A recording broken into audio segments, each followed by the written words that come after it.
რასაც ვფიქრობდი, ყველა თამაშზე. და წარმოიდგინე, ანუ რამდენი ბურთს მე მივიღებდი, იმდენი ჩაგდება მინდოდა. და ალბათ არ არის ჩასაგდების სიტუაცია.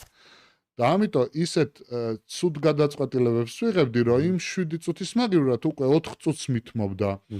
ხანდახან არც მიწევდა თამაში და ეს ჩემთვის იმხელა სტრესი იყო, რომ სახში რომ მივდიოდი, აი შვნიდი ყველაფერს, მუშტების ტყმა და სტრესი და ანუ რამხელა წნეხს იდებ თავზე, როგორც 18 წლის ბიჭი, რომ ამბობ, რომ NBA-ში გინდა, მაგრამ იმ ყველაფერს არ აკეთებ და ვერ აკეთებ, რაც NBA-მდე მიგიყვანს რა. ანუ მენტალიტეტი გაქვს მცდარი, ის კი არა, რომ დონე არ გაქვს.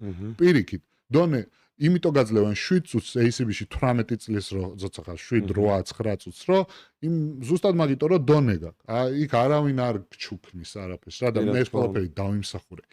მაგრამ უკვე მენტალიტეტი ისეთი მქონდა რომ ეს არ დამეხმარა.